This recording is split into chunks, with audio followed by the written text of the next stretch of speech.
Fortress Comic News, episode 127. I am one of your hosts, Chris, alongside the master speculator, Mike.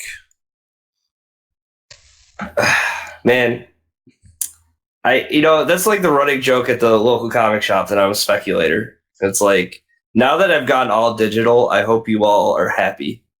You've driven me to go all digital just from your constant harassment. But yes, I'm a speculator. I bought a few low-numbered boys issues before the show came out. Got a good deal on them too. I actually recently sold something at a very high value and used that money. You sold a comic? Hold on a second. Wait, what? Okay, I've told the story. I've been selling my comics. Yeah, I know. Ones I don't really want. And a couple of them are worth money, but I don't care because they suck. And they're worth money, but they suck. So I'm gonna get rid of it. It's not no brute force. That's all I gotta say. I talked last week about a few of the things I bought. Well, this week I bought 2 copies of ROM number 1. Wow. One for the wall. Yep. That's for the box. One for the box. Only you know. It's funny because like I do that too, but like only you know, or you're the one who knows that it's in the box, right? You know, it's like nobody else knows you have it in the box unless you tell someone. Like right now, you just told me. But the thing is, when I complete my ROM the Space Knight run, it needs to be all of them in the box in a row. It needs to be, or else it's not a complete run. I don't. If one's on the wall, like it's, it doesn't complete it. It's not completed, and so they're all touching in a row. Yes. So and then you unlock like I don't know. So I talked about a new level of comic collecting. I think I talked about it like 2 weeks ago that I'm moving soon. So like, I have a bigger office, so that means more fun. Oh, more collectibles. The only negative is I don't know how I'm setting it up quite yet. There might be a green screen thing going on in my near future. Oh, okay. Well, before we drag this out any longer, we do have an interview today with Matt and Stephanie from an awesome Kickstarter called Heirs of Sealder. So we won't be dragging you out with our boring lives today. I know everybody's so interested in what we have going on. I personally watched all the boys this weekend. Watched 3 episodes. I'm not very proud. I'd say I told you I was waiting for the show to come out. I was not joking, and that's not to say I didn't like. And I still had stuff to do this weekend. Like I wasn't home, which is not normal if I'm like around. I usually just want to like play video games all weekend, but I played around. I played like 9 holes of golf this morning. Oh man! Still found a way to finish the boys, and I'll tell you without any spoilers. We won't go into spoilers, okay? But I will say this: holy crap, so good!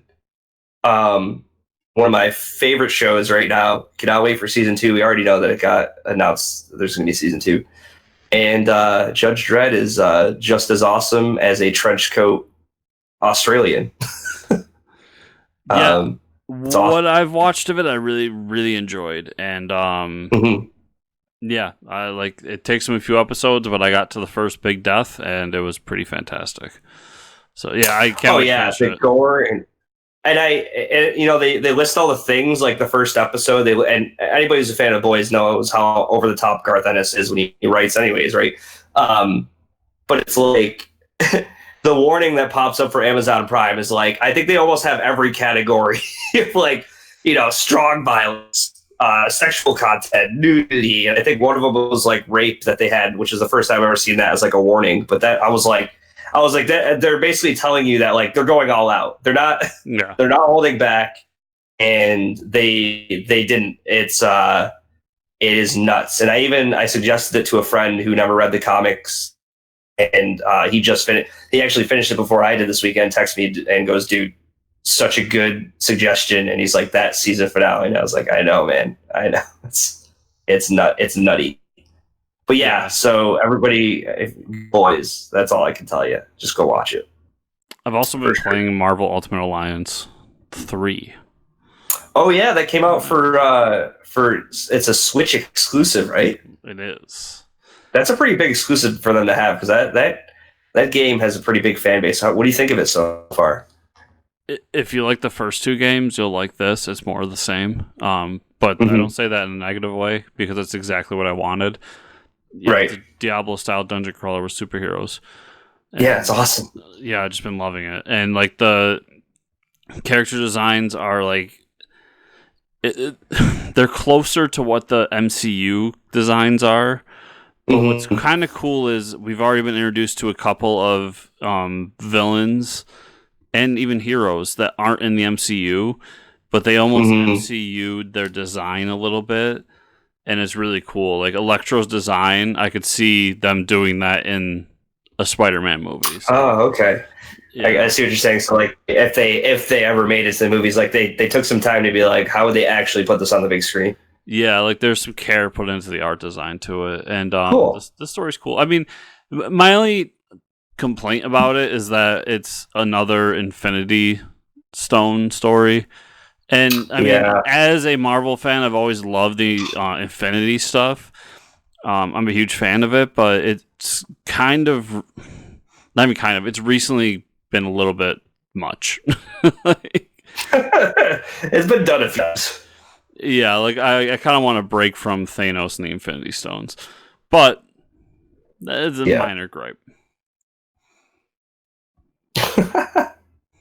I think for as far as the news goes this week, we did get the Zombieland 2 trailer this week. And I know when it first, I think was this a movie like crowdfunded or something? I remember, I don't know if it was crowdfunded or people like there was so many of the fans were like shouting to get this movie that they finally made it, and the trailer dropped this week. I think it looks great. I mean, it is a trailer, so take it for what it's worth. But it looks like they captured what we liked about the first one, and you're getting some new characters too. Like I think Owen Wilson shows up. Yeah, pretty crazy. And the whole cast is back. Emma Stone. Is that Jesse Eisenberg, right? Yep. And Woody Harrelson. So, and Woody Harrelson, I mean, you could just have a movie with that guy just making snarky comments the whole time, and it's like that guy's so captivating. Yeah, it really had some great moments in the trailer, and I look forward to it now. It kind of came out of nowhere for me, and when I found out about it, I got super excited. And the trailer just, it had moments that I could see fitting right in with the first movie. So fingers crossed that's good. It does look good, so we'll see, but I'm looking forward to it. Awesome. So what do you say we got to the interview? And before we jump to the interview, I wanted to real quick throw out my net to everybody out there. So anyone that follows me on social media probably saw that I had a recent death in the family. My cousin who fought with cystic fibrosis passed away at the age of 24 the other night. So I'm trying to do a little charity fund to help other people who have had this disease and hopefully have nobody else have this happen to them again. So if you go to either my my Twitter, or as of the launch of this episode, it'll be on the website as well. There'll be a banner. Click on that. You can go straight to our donation page. We got a goal we're trying to hit, and hopefully we can hit it. If you've ever wanted to support us in any way, or if you do currently, because there's a few out there that do support us, throw the money over there. We don't need it this month. All of August is about this, so right, it's going to a good place for sure. Any ad money we get, any Patreon money we get, I'm putting directly at this. Just because this is something that came out of nowhere and it's super sad. So, jump there. It's a long address, so my best advice is to find me on Twitter at Fortress Chris. It'll be my pinned tweet for the entire month of August, or just go to fortresscomicnews.com and you'll see the banner at the top for the Cystic Fibrosis Foundation, and click on that and you can donate. With that, let's crank it back up. With that, we're going to go to the interview. Happy comic book talk with Stephanie and Matt. And welcome back, everybody. Welcome to the show. We have Steph and Matt from a Kickstarter campaign going on. Welcome to the show, guys. Hey, how you doing, Matt?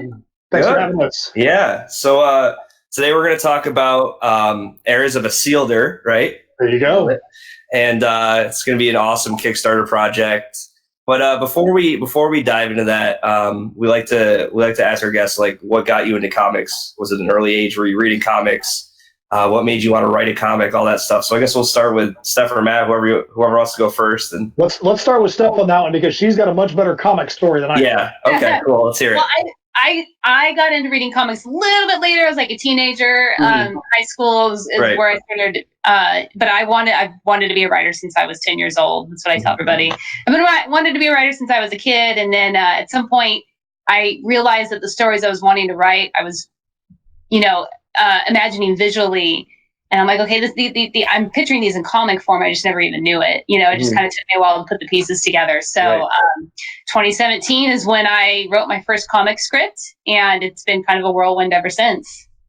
So was that one of the one-page comics that I see you have on your website? Yeah, that was one of the first comics that I wrote. I actually started with a graphic novel script, which, of course, and it's funny now because I kind of go against my own advice. I tell people, start off small, but it never works for everybody. Right. But the one-page comic, which is it's kind of behind me, actually. Right here. Oh, nice. Awesome. That was the first comic that I wrote with our artist that is working with us on Heirs, Javi Lapara.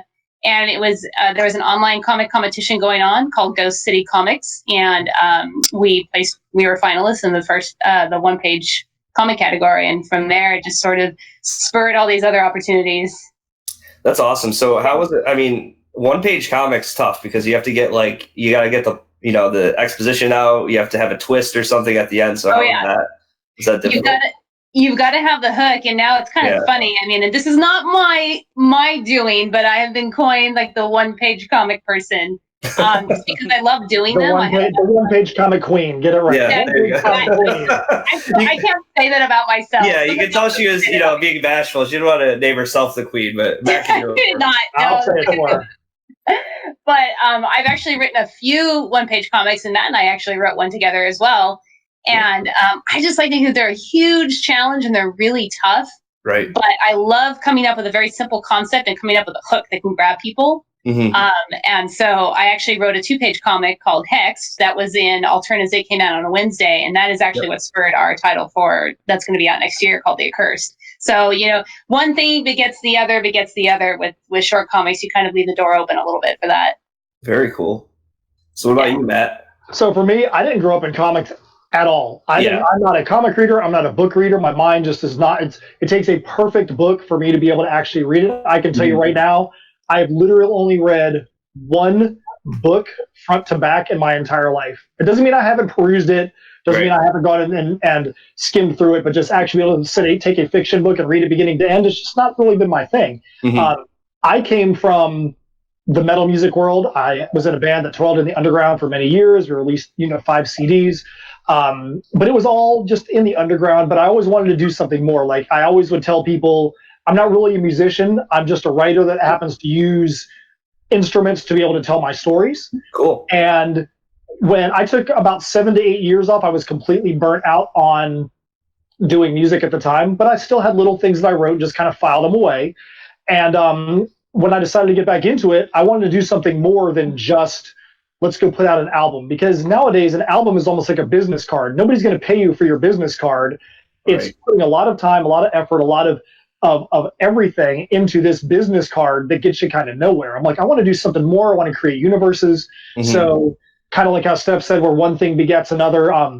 It started off on my computer. It literally is titled The Crossroads EP. It was going to be a couple of songs musically. Mm-hmm. I'm like, I'm going to have a little bit of a side story that kind of goes along with it, have a little bit of steampunk vibe. But the next thing you know, a couple songs turned into a full album that turned into music videos, that turned into 10,000 words, turned into an ebook, turned into an illustrated novel. Next thing you know, there's a 11-issue series that's going on. It's going to have the trade volume, and so here we sit today. So I will say I've read more comics recently than I ever had in my life. I study a lot of what happens in the indie scene. Mm-hmm. my daughter and I, whenever there's like local comic shows and they've got like the racks and racks of tables, we're the people you'll always see in the 50-cent and dollar bins, always looking for non-Marvel, non-DC titles that slip through the cracks. And we're like, oh man, this thing looks cool. I wonder why it's over here and it didn't catch on. And I found probably some of the coolest things I've ever read just doing that at the comic shows. That's so,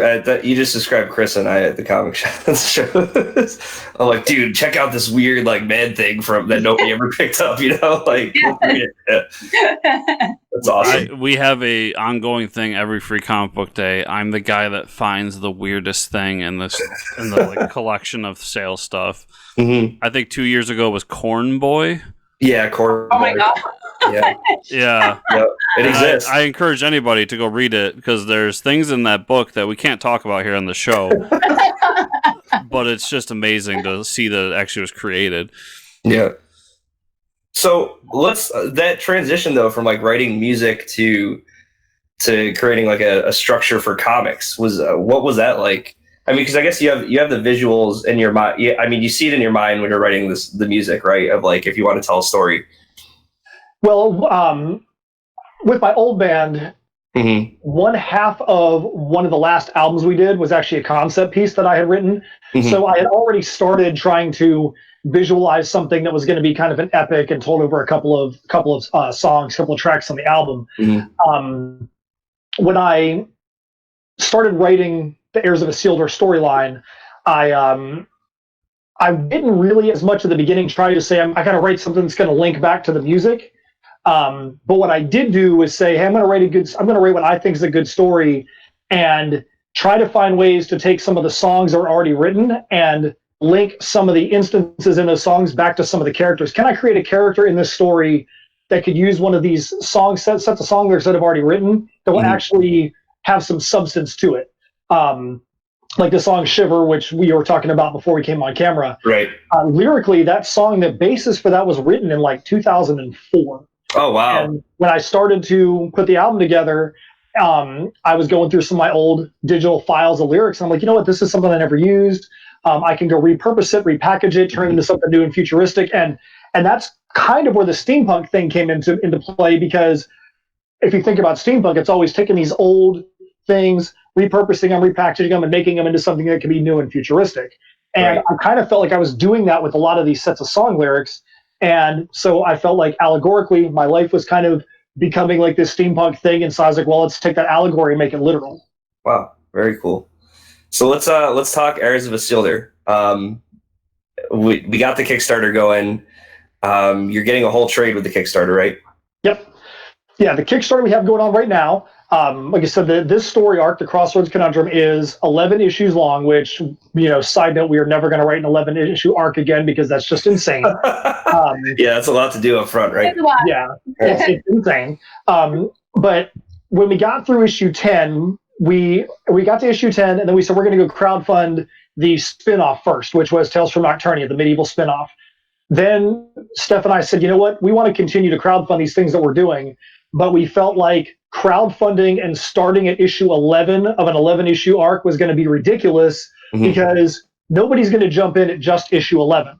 Right. But we didn't want to only have the trade because we didn't want people that were faithful and already had the first 10 issues to go, well, what the heck, dude? I've already got 10 issues. I don't want to go get a book to get those first 10 issues again. So that's why in this Kickstarter, we've got half of it is for an issue 11 collectible version, and half of it is for the trade. So we've got 5 different covers right now. As of Friday, we now have 5 covers. We've got an awesome wraparound cover, which is the main cover image from Peter Smith. We've got one which is called The Many Faces of Merc from an up-and-coming artist named Drew Pritchett. We just dropped one from Brian Silverbacks, who does a lot of stuff for Scout Comics. That's the one where he did an Incredible Hulk homage.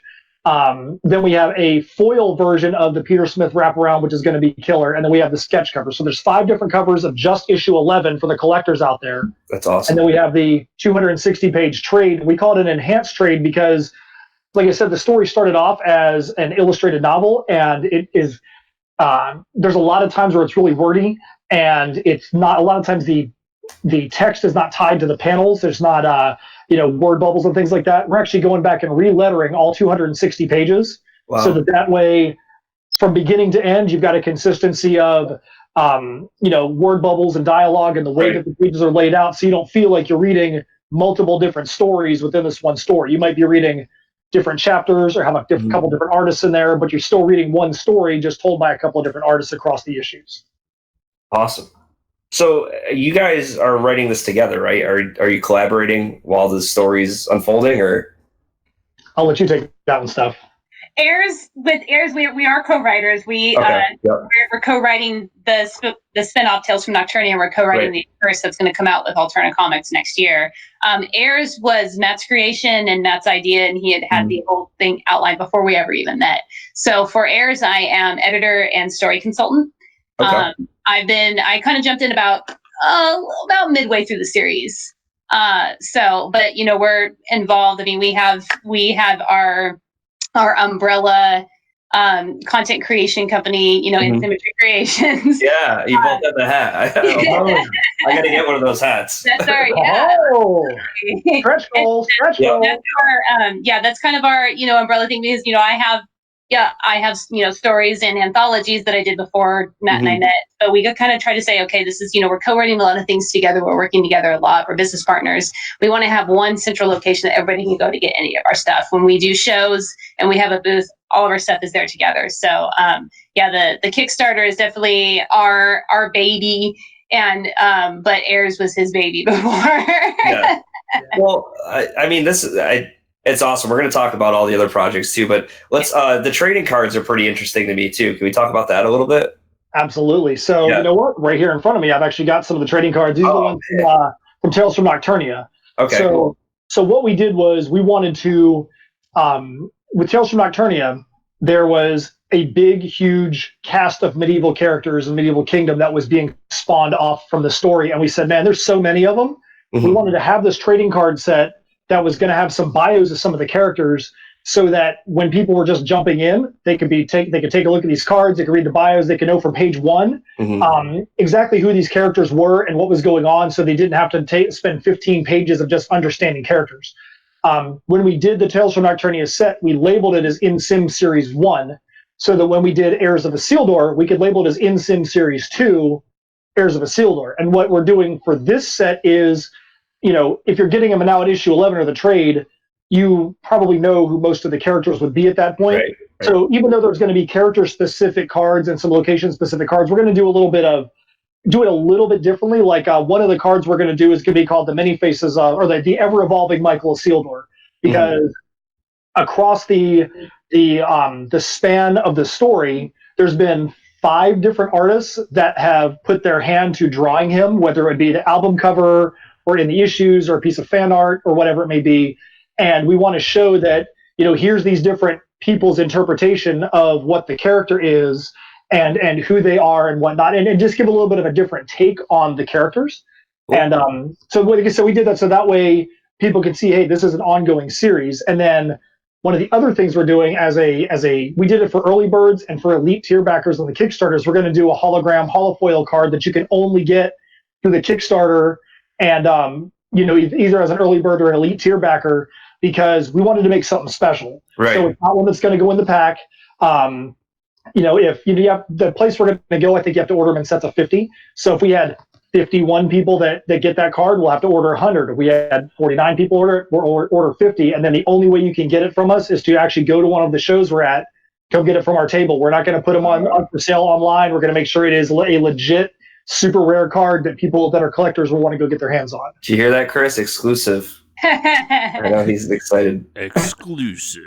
Yeah. Right. He loves his collectibles. This is awesome. So, I mean, these stretch goals are really good. You have a lot of digital and signed stretch goals. And I mean, you're almost there already too. You're pretty close, I think. Well, one of the things that there's one school of thought with Kickstarter that says you want to pledge the amount that you actually need, and hopefully by the last day of the campaign, you might get it. Right. There's another school of thought that says set the number as to what you think you can get at the beginning of the campaign, and then add some stretch goals to get to the number you really want to get to. Right. We definitely need more than what is at that beginning number. I mean, we'll still be able to do everything. Yep. But we want to be able to do a lot more than that. So we wanted to set the number low so that way we weren't stressing out and losing our mind come, the last couple of days going, oh my gosh, are we going to boy. Yeah. We definitely have a lot of things in mind. I mean, I know one of the things we want to do later on for a stretch goal. I mean, you see, I'm wearing one of the Heirs of Isildur brown shirts that we have. Right, yeah. We got 4 or 5 shirts over the course of time that we've done, but we want to do a shirt that's exclusive to the campaign, but we don't want to go and put the backing behind it until we know we can get to that stretch goal and get some people to do some pre-orders on it. But that's one of the stretch goals that'll be coming up, is to do some shirts. We have a couple other really cool things in mind, so we'll just have to see when we get there. Awesome. And you can find this at Kickstarter, Heirs of Isildur. Yep. And we'll be posting a link on our page too for everybody to check out. Yep. And all your other stuff, that's available on your website currently? Yes. And what is that website? The website is heirsofIsildur.com, which is HEIRSOFISILDUR. We do have a lot of what we do on our Kickstarters. We do put a lot of the things that we already have up on the site. Like, you can even go get Tales from Nocturnia #1. Mm-hmm. We had we minted up coins for Tales from Nocturnia. We did enamel pins. There are actually some tiers on here. There's one that's called like Michael's Traveler's Pouch, and it actually throws in some like stickers from Heirs and a glow-in-the-dark jacket patch and the coins from Nocturnia, just some of the little collectible things. So you can get them. Some of those things you can get from the Kickstarter as well. And if somebody wanted to back on Kickstarter and they were like, hey, dude, I want to get the Kickstarter, but I see you also have this other thing and there's not a tier for it, dude, we'll work it out. We'll figure out an overpledge thing, make it one transaction instead of having to go to multiple places to make it happen. Very cool. That's where backer kits, I do a ton of Kickstarters, backer kits and add-ons. Those are awesome when you jump into a series like this, whether it's 5 issues in, 11 issues in, whatever. Awesome. Yeah. We want to make sure that people can get, if they want to start from the beginning, they can. If they, are curious as to what issue 11 is about, they can. But we don't want to make it so that there's nothing. There's a tier, like Matt was saying. If there's a tier that's not available, just let us know. We are always up for people messaging us and asking, and we're always happy to find a way to work it out. I tell you, once we dropped that Brian Silverback's cover the other day, it was crazy the number of people that messaged us. They're like, holy crap, Brian Silverbacks is my guy. I mean, he's completely cool. We love Brian Silverbacks. Right. And to get him into our campaign was awesome. We had so many people messaging us being like, dude, I want to get the trade, but I want to get the trade and the Silverbacks, the limited edition Silverbacks. There's no tier for that. What can I do? We're like, dude, we'll work that out, man. Yeah, we'll make it tier, right? We are not in the sales prevention business, dude. We'll figure out a way to make it work. So that's good customer service right there. That's the way to do it, for sure. Always. Okay, so it's open for suggestions too. I mean, if you don't want any of these, if you want something else bundled together, just ask. Absolutely. Yeah. And one of the things that I want to jump back into, something which is actually pretty fun about Steph and I's relationship when it comes to writing, is she jumped in. I mean, she'll say she jumped in about halfway through, but she technically jumped in before issue 3 because she came in as a fan, and the reactions that Steph gives, like, she is the person you don't want to play poker with her, you want to play poker against her, because you will get all the money from her.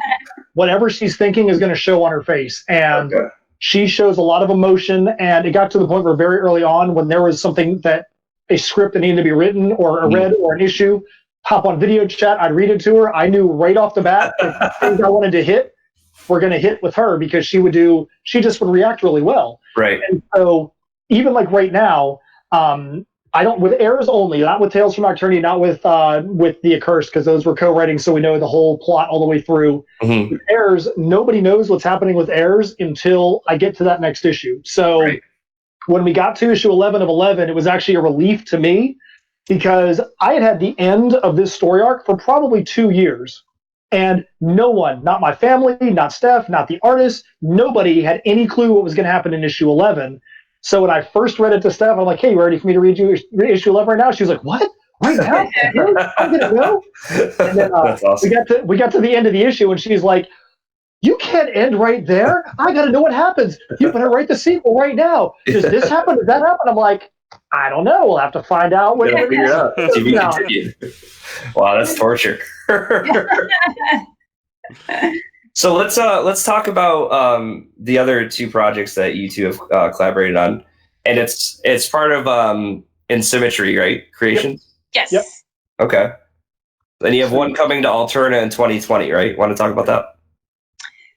So that's entitled The Accursed, and like I mentioned earlier, it's based off of a 2-page comic that I wrote for them that was in there. It came out on a Wednesday, and people responded really well to it. And Peter Smetty, the publisher, asked me if I wanted to, kind of continue on the series, and we had some talks. And of course, Matt and I were busy with other projects, and so it was a natural fit for me to tell him, hey, I want to bring you on and have us co-write this together, because the way I write, kind of the idea that I have with this, where I want to go, and we were able to write out an outline to present it to them, and got it picked up. It's going to be 3 issues, and the issue number 1 will be out February 2020. So it's a continuation from that 2-page story, but it's an adventure horror voodoo story set in New Orleans.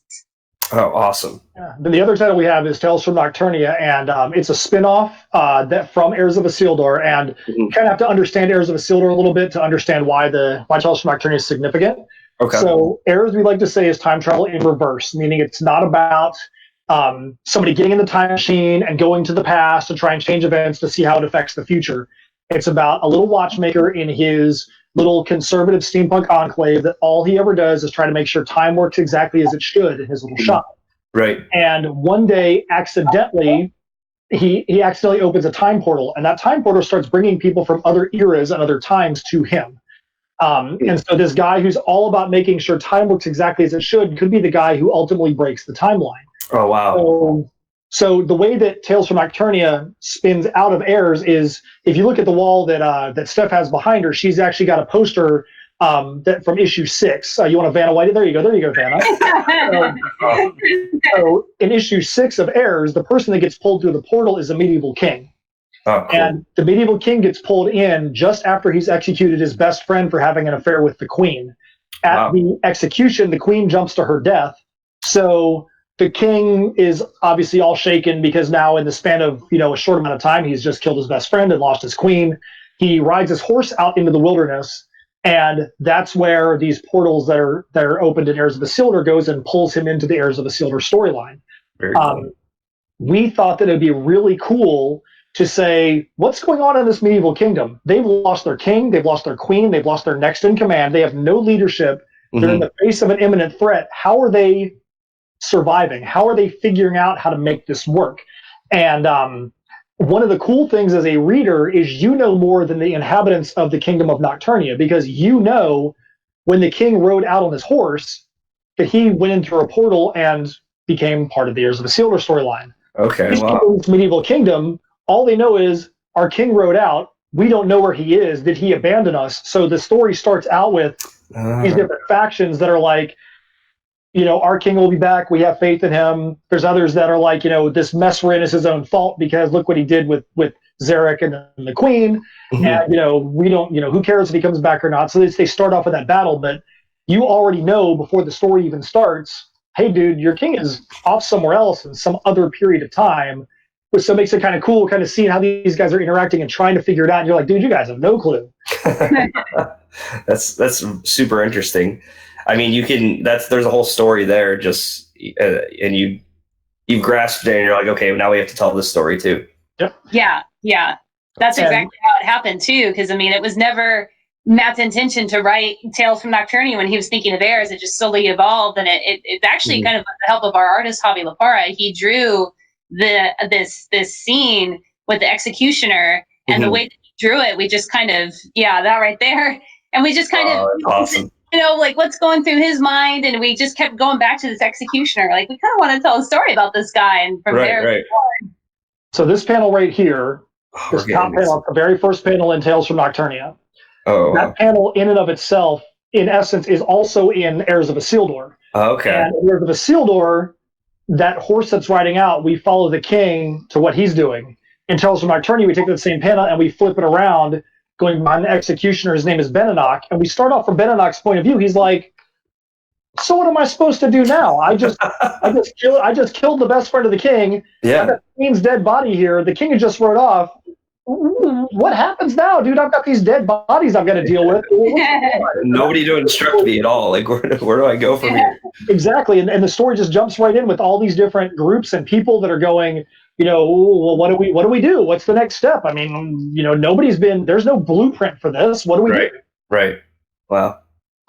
Yeah, I think that would make for a great story, and I mean, you have a bunch of chaos that's going to unfold, I'm sure. Absolutely. Yeah. And it's a 3-issue miniseries for Tales from Nocturnia. We got issue 1 out. The next thing we're going to do after the Heirs Kickstarter and getting the first issue of Accursed 1 done is jump into the Nocturnia 2 Kickstarter. And issue 1 is kind of a setup issue. Issue 2, we know that there's going to be some insanity happening. We've got some really cool things that if we can pull them off in issue 2 are going to be ridiculous. I mean, I don't mean ridiculous in a stupid way, just ridiculous like, holy crap, I can't believe we pulled that off.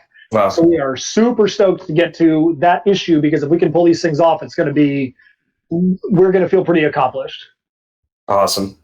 That feeling when you write something and then you have to wait to show people. Yes.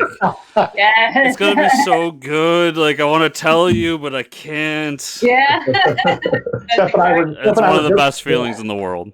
we were just talking last night about how when I start actually putting together the sequel for Heirs, I'm like, I've got notes and notes and notes of where it's going to go, and I'm like, there's literally stuff in there that I've had for years that I wrote before Steph and I even met.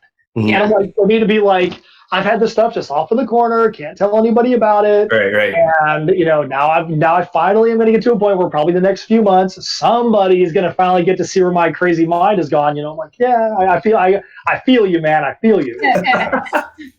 That's so cool.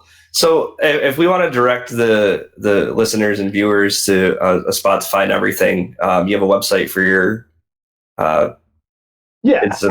Yep. InSymmetry, yeah, absolutely. So the umbrella you'd want to go to, there's InSymmetryCreations.com, and that's IN and then the word symmetry, InSymmetryCreations.com. You could go to Facebook at /InSym, INSYM, or you could go to Twitter at INSYM Creations. That's the overall umbrella for everything. Mm-hmm. And then for each title that we have its own set of sites as well. Okay. Very cool. For Heirs, it's easy. It's Heirs with Sealdor on Facebook and Instagram and Twitter. And then, of course, heirswithsealdor.com is where you can kind of, all the merch is on there and everything. And then for Tales from Nocturnia, it's Facebook, Tales from Nocturnia, and then TF Nocturnia on Twitter. Awesome. And how many days do we have left on the Kickstarter? Right now, there's 21 days left. We've got 4 more shows, 4 more appearances stuff before the Kickstarter's done. The first one we didn't have any. 4. Yeah, 4. We have 4. The first Kickstarter we had 1 appearance during the Kickstarter, and we were like, oh, let's try not to have any during. Let's have 1. This time we ended up with 6, wow. Which was crazy. We didn't intend on that happening, but we had Steph was on the panel at San Diego Comic-Con for Alternate Comics. Super cool. I did a signing yesterday, and then next week I lucked into there's a local wrestling federation run by a Hall of Fame wrestler in Ocala, where I'm at, Ocala, Florida. Mm-hmm. He's actually bringing like Sabu and Mick Foley and a bunch of these big wrestlers in, and the local comic shop, my LCS, is doing a signing for Mick Foley and Sabu at the show, and they're like, we want you to come out there with all your stuff too. And I'm like, that's awesome. Yeah, let's do it. Awesome. So next to Mick Foley, yes. Yeah, we have 21 days left, and we'd love to see even you guys as well. Love to see you guys up there. Supporting the campaign, sharing it. We got a lot of good stuff we want to do. One of the things that when I was at the signing yesterday, I had a guy say, you guys aren't like X person that's gonna fund on Kickstarter and then not get you your stuff for 8 years, right? I'm like, that's not how we roll. Yeah, issue 11 of Heirs was done the day before the Kickstarter started. We put on the Kickstarter that everything should be in your hands by October. We have every intention of having it there by the end of September. We believe that you don't mess with somebody else's money. Mm-hmm. And the only way that stuff would be late is if there was some kind of act of God that made it where it just wasn't going to happen. But we have every intention of getting those things to people as soon as humanly possible so they can enjoy the stories just like we do. Yeah, with our Kickstarter for Nocturnia, we actually got things out early to people. So our track record is pretty good. And, awesome. I mean, we're in California and Florida, so unless there's an earthquake or a hurricane, I think we're okay. We actually self-funded the first 10 issues of Heirs and the CD. So, that's 11 projects we self-funded before we even did Kickstarter, and we never had an issue getting them out to people too. So not just having the stuff on Kickstarter, we've got a couple year track record of getting stuff out when we said we were going to, even before we were doing the crowdfunding.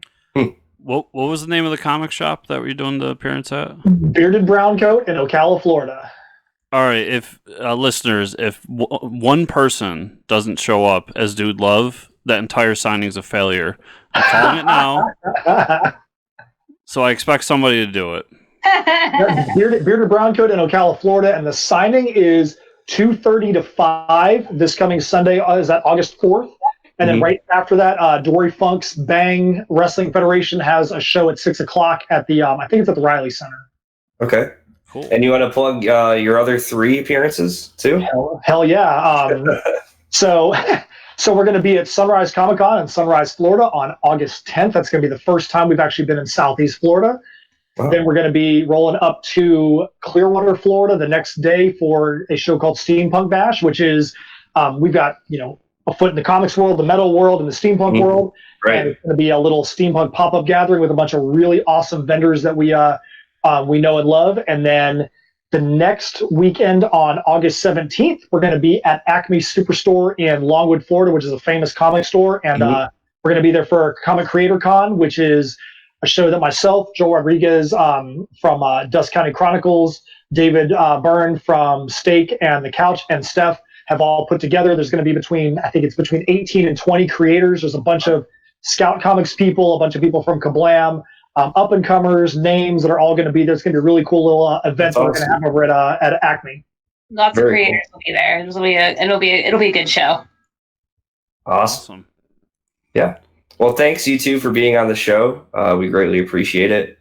And let's get this project funded. And then we're so close, and we're going to have stretch goals for there's going to be a lot of we're not going to stop there. We always want to go the extra mile and give people little surprises here and there. So definitely we appreciate the support.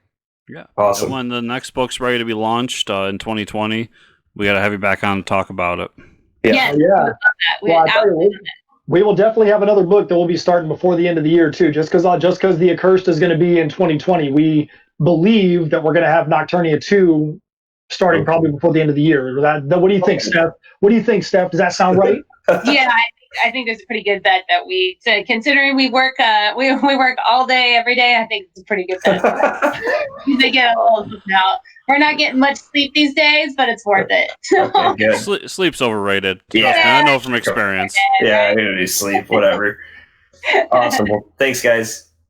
Thanks a lot, guys. Really appreciate you having us on, and I hope you guys will go and check us out. We really need you guys' support, and really hope that you're going to enjoy the campaign, enjoy the story. We always want to create characters that you can relate to and universes that you want to escape into. So hopefully that's what Heirs of Isildur and Tales from Nocturnia and The Accursed are for you. Very cool. And one more time, everybody, all the links will be down below in the show notes, so check those out and make sure to show your support. Awesome. Thank you. Great. And we are back.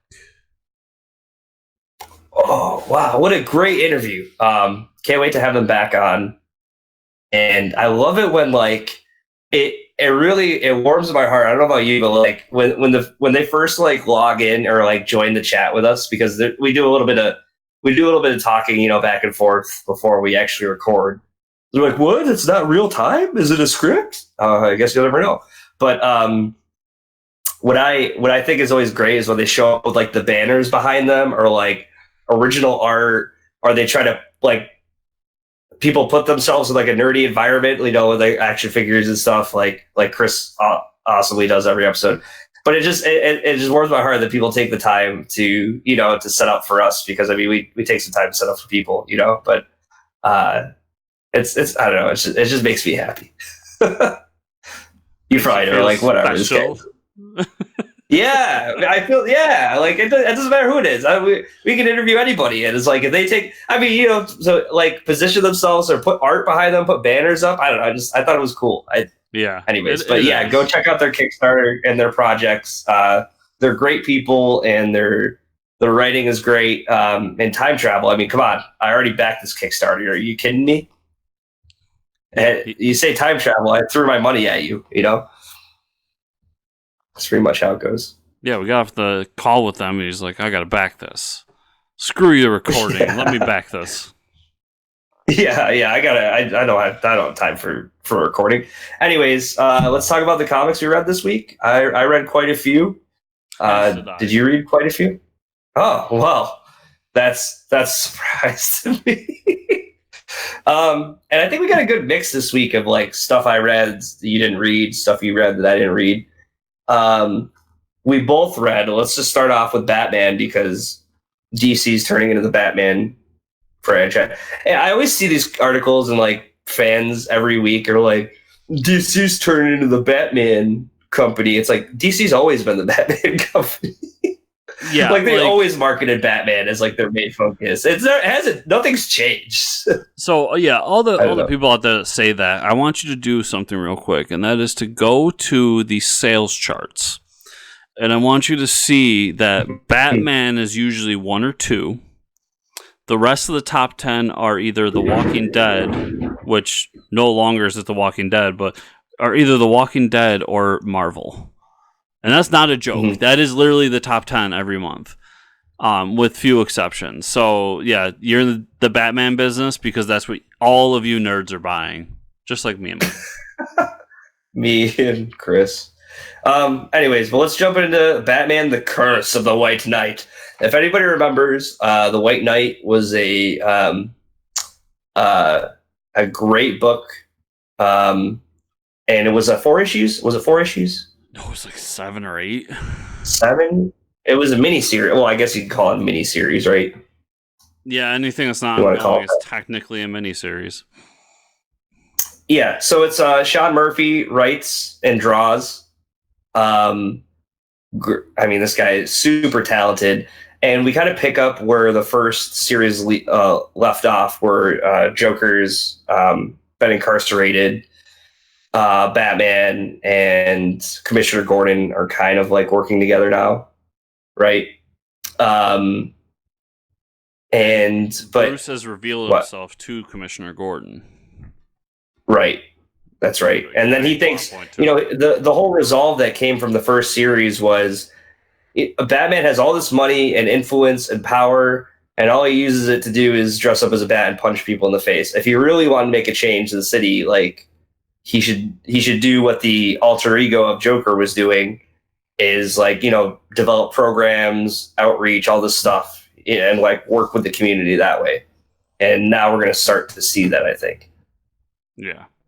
But there's a something happening deep below Gotham City, and that's Joker finds this old relic, and we get the side story of this guy going crazy. He's hearing these voices in his head, and he's I think he's like a custodian at the church, in the Gotham church, and lo and behold, Joker gives him a sword and awakens him, and we find out it's Azrael, and I thought it was awesome.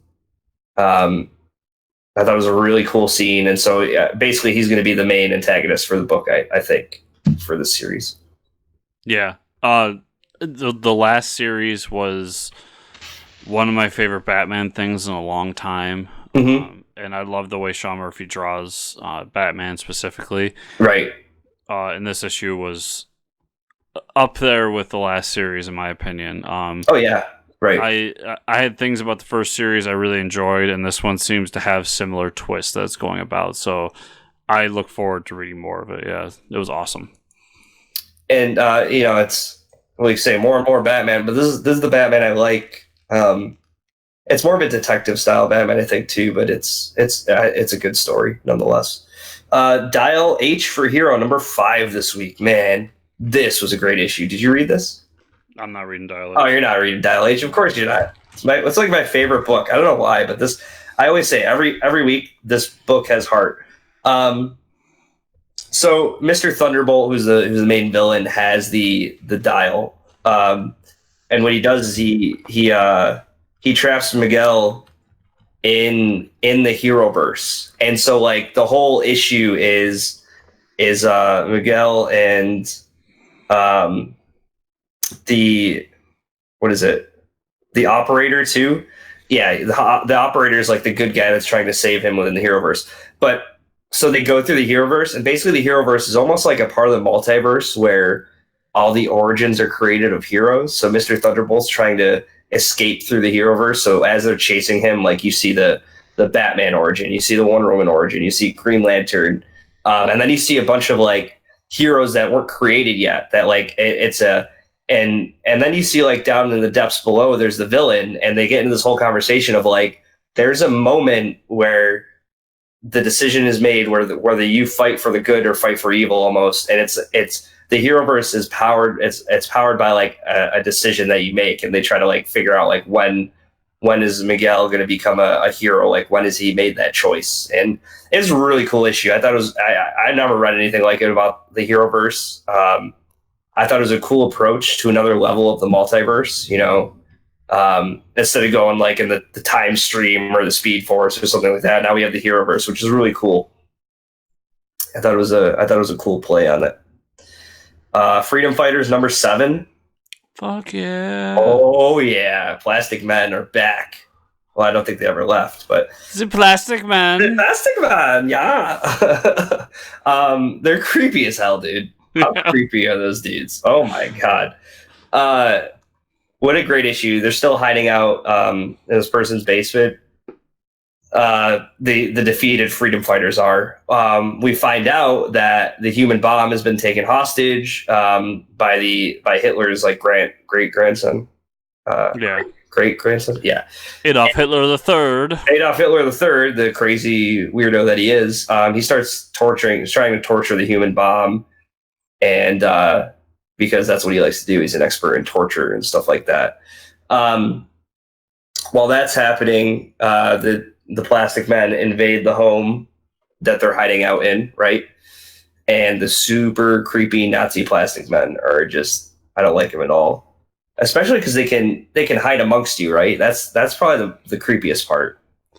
Yeah, so we're finding out that they take over or take the spot of one of the heroes. Right. Yeah. Because they're able to kind of morph into different people. Yeah.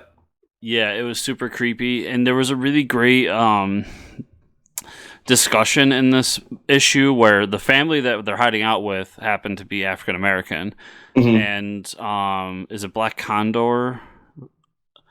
There's a hero in here. Who's basically Falcon, right? And he comes from Detroit, where there's actually slave camps with the a lot of the black people in the United States. So there's like this whole subplot now about, you know, obviously we know with the Nazis and what they did with the Jewish population.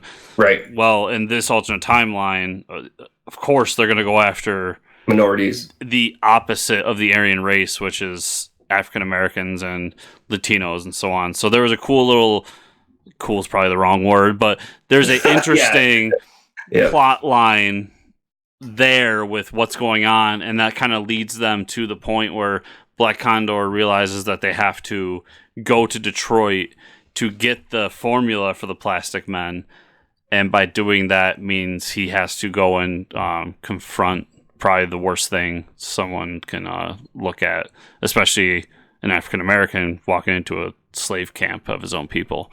Right. So yeah, that was an interesting plot line as well. This book continues to be amazing. Yeah, it's such a good book. The Weatherman part, I don't know if it's part 2, number 2. Volume 2. Yeah, volume 2, issue 2. Really cool issue. There's a big tussle between they go down to Earth, and part of it's infected, so there's like these zombie-like creatures, but we also see monsters everywhere. And we go down to Earth to find the doctor that removed his Nathan's mind to create this, you know, Weatherman life for him, where he doesn't remember anything he did in the past. So they're looking for the doctor, and they run into these monsters and zombies. We meet this really cool character. She's a young, like, paralyzed girl that rides this like polar bear type monster. It's awesome. And she gets in, like, she saves them from this giant, like, almost like kaiju level monster. And she has this bullet that's like, it was issued to like the future Marines or whatever of the world, and like it hits the monster and creates like a singularity or like a black hole, and just like it sucks everything into it. It was so cool. The art is amazing. And the plot continues of like they're looking for the doctor. I won't try to spoil it for you because you haven't read it yet. But It's good. Yeah. It's really good. I didn't really any of the main plot points, but I did like the giant monster fight with the with the cool bullet. Shocking. Yeah, I know, right? Giant monsters got me to read it. And then there's the that sword book I told you about this week from Marvel, right? Swordmaster, which I never heard of this hero before. I don't know anything about this hero going into it. All I know is it's called Swordmaster. That's all that, I mean, my interest. I immediately pick it up and I read it. It was good. It was, if I had to describe it, it was like a Western manga, like a westernized manga almost. The art is very manga style art, but it's set up like a regular comic book. We find out that this hero has a sword and his family member's missing, and he has to go on an adventure. And then there's a second part to the story where he's being trained by Shang-Chi, it was one of the new Marvel movies coming out. He's the master of Kung Fu. And so he's training him how to use this sword that he inherits. And there's more backstory and plot to come about from why he has this like magical sword in the first place. But it was a pretty cool issue. I'll probably stick with it just for the fact that I want to see him chopping people up with this giant sword. I think it'd be pretty cool. So real quick, I looked it up. Swordmaster and Arrow appeared in War of the Realms, Agents of Atlas. That's where they first appeared, and were actually created by Eastern manga creators. Oh, awesome. In the Marvel universe. Very cool. So, yeah, that's what it felt like too. Like a manga character, but yeah, it was good. And that's it for the week for me. All right, I got a decent little chunk, so some I'm going to go deep on, some I will not as usual, but Marvel's Epilogue. So anyone who's read Marvel's, one of the better Marvel books of all time, it's Alex Ross and Kurt Busiek doing an ordinary human's view of what happened in Marvel history. And this is the epilogue to that story. So we meet up with the main character in this who wrote the book Marvels, and he has an encounter with the X-Men, and he's with his two daughters. It's Christmas time, and they kind of get a feel of what his life was back when he was writing the book and taking pictures for the Daily Bugle. It was a cool little addition to the Marvel story. Not really a necessary addition, but it was kind of cool as part of the 80th anniversary to do something and to get brand new Alex Ross painted interiors. Yeah, that alone was worth it. Yeah, that's awesome. I'm gonna save those for last. Web of Venom Funeral Pyre. This ties directly into Absolute Carnage. Was pretty good, even though I'm not too familiar with the character that's going on in this. It is something to do with Agent Venom. Carnage goes after her, and shit goes crazy. It was fun. It makes me want to look up this character a little bit further, so I guess it did its job. And I'm just super excited for Absolute Carnage. Guardians of the Galaxy number 7. I read Guardians of the Galaxy, forgot to say that, but I'll let you talk about it. Okay, yeah, this was the team going off, and they get a new ship, and what was the church? Church of... Absolute Truth? Yeah, something like that. Something like that, I forget now. But anyways, they pop up again, and we find out it's a ship for that church from the future, and the team is sucked in because Star-Lord's father is involved somehow. Through this, we get their new ship that they're going to use. They name after David Bowie. Yeah, and that whole sequence is really cool.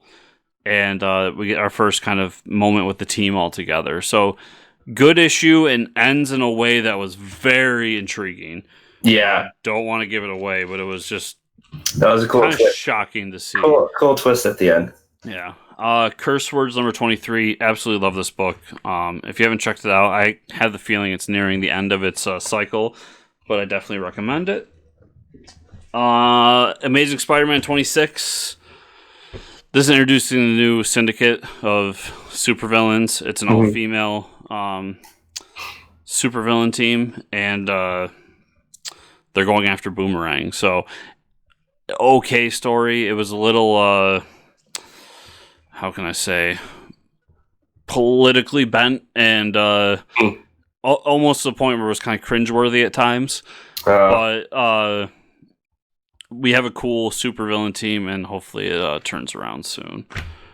Redneck number 22, really good book. Absolutely love this issue. Action Comics 1013. Action Comics has been okay. This issue ties in with the Year of the Villain stuff. Oh, yeah. So it's a lot of how Lex Luthor ties into what's going on. Batman Beyond 34. Really enjoying Batman Beyond. Definitely recommend it. Star Wars number 69. Nice. So this is the second issue that Greg Pak's doing, and it's just continuing his story. So we get introduction of Luke meeting somebody else who's a Force user. The mission that Chewie and 3PO are on was to destroy this planet that was supposed to be absent of life to get the attention of the Imperial forces. They end up finding out that there's life. It's just not life as we know it. So it's basically like these rock people, which was interesting. And it's kind of a dilemma of Chewie has this whole moment, and obviously you're getting this through 3PO, but 3PO says like we need to go back and save them. They are alive, even if it's not in the way that we see it. Right. And Chewie keeps going, and then he says, well, I mean, they're alive in the sense that I'm alive. And there's kind of a pause, and then you see Chewie turn the ship around and go back, kind of hinting at the like how they feel about 3PO as a part of the team.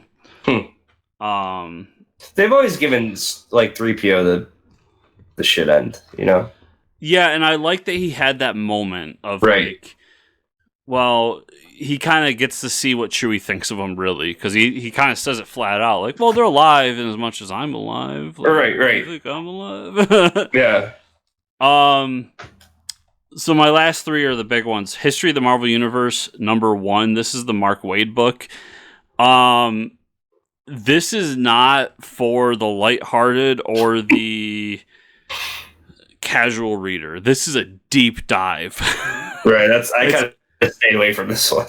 It's a thick book, and it is literally like it's one issue, and he spends like a panel describing things that happen throughout the Marvel Universe. And basically it starts off as Galactus and Franklin Richards at the end of time, recanting everything that happened throughout time in the Marvel Universe. And the idea here is that when the universe implodes on itself and has a new Big Bang to create a new universe, Franklin's going to be the last one around, and he becomes the omnipotent being that starts this new universe and is in charge of it. And he's there with Galactus because Galactus was that person for the previous universe. So I don't know if that's new or not. That might be something deeper than anything I've heard in Marvel lore personally, but I thought that was interesting that there was a universe prior and Galactus is from that universe. I was not privy to that information before this. But then it's literally just panel after panel, like this happened, this happened, this happened, this happened. It is very instructional in nature. So I only recommend it to hardcore Marvel fans. Jane Foster Valkyrie, number 1. This is spinning out of War of the Realms. It's Jason Aaron once again with Jane Foster. I originally wasn't going to pick it up, but I really enjoyed the Omega story, War of the Realms Omega, that had Jane Foster, so I decided to check it out. And I really like it. It's Jane wanting to be a hero again, but she can't be Thor. So she gets this weapon that turns her into Valkyrie, and it's a whole different sequence of events for her. What really got me into it is who the villain ends up being. It's shown in the last panel, so I don't want to spoil it. But the villain really is somebody I enjoy, and I just like Jane Foster, at least the Jane Foster that Jason Aaron wrote for years and years. So I really like it. It's a good addition to his Thor run. And since that run's coming to a close soon, I figure I'll get as much as I can. Yeah, for sure. And then I want to finish on House of X #1. Oh, you read that? This is the Hickman, first Hickman book in the X-Men thing. That's why. So I am not an X-Men guy. Everybody out there who has listened to me for a while should know that. But I'm a huge Hickman guy. So I am down for the X-Men moving forward as long as Hickman's here. So this is my intro to it. First, I had no clue that Charles Xavier was alive, and I had no clue that he was walking. And he has a giant bubble on his head with an X. Sure. It's right here. That's Charles Xavier. I didn't know that was him. So it's news to me. Yeah, so that's first of all. Second, we have like a pocket dimension that he's found, and he's basically created this dimension and wants it to be recognized as its own state for mutants, and he's picked a section of it for the mutants to live in. And this book basically creates a mythology that mutants are basically gods that have been living among humans all this time. And now they have their own kind of Mount Olympus or Asgard. But they want to share a portion of it with humans. So as bringing them in and trying to figure out how they feel about it, they also are kind of offering them access to it, because this pocket dimension has portals that can open up at different parts of the world. And there's kind of mentioned that that's a huge strategy militarily, that you can just kind of pop into somewhere and start attacking. Right. It was a very interesting book. I'm super confused, as I should be at the beginning of a Jonathan Hickman book. He'll resolve it in 40 issues, don't worry. I've heard that some of these characters are supposed to be dead. I don't care. Like, just give me the X-Men that I should know and throw them at me. There's great moments with the Fantastic Four in there, which I really loved, because there was a Fantastic Four kind of handing the torch over to Scott Summers, which anyone that knows, Fantastic Four was one of the books that Jonathan Hickman did years ago. Right. Jean Grey's back in like her classic costume. Magneto is one of the leaders of this nation alongside Xavier. So I'm super into it. It's weird, and there's a lot of threads that are being thrown out there. But we are talking about the first issue of a 4 or 5 year run for Hickman. So if you like his stuff, check it out. And just know that you're probably looking at a book that isn't going to make sense for another 2 years. It's a slow burn. Yes. Every one of his books. But for the first time in my life, probably, I'm excited for X-Men. So yeah, he did his job. That's weird. When he said, I read House of X, I was like, what? Oh, yeah, Jonathan Hickman's right. It makes sense. Awesome. So Matt, or Mike, well, you're not Matt, you're Mike. Yeah, close enough. With all that, where can people find you on the internet? Fortress Ricker on Twitter. Where can they find you, which is probably more important this month? Yeah, so make sure to find me at Fortress Chris on Twitter, or go to fortresscomicnews.com. Remember, guys, you can donate to the Cystic Fibrosis Foundation, both on my Twitter or on the website. I hope you all will find $1 or penny or whatever to throw at them. And share this with friends. If you're on YouTube, like, subscribe, share. If you are on podcast services, 5-star reviews, all that. Whatever you can to help us out, reach more and more ears. You guys are amazing, because every week I look at the numbers and they are better and better between the two shows. So it makes me happy to know that people are enjoying the show. Man, my heart is so warm after this episode. So that might be all the crap I ate this weekend, but we'll find out. It might be the clogged arteries. It might be the party pack of tacos I had yesterday. No shame. So everybody, thanks for listening. We'll see y'all next week. Bye.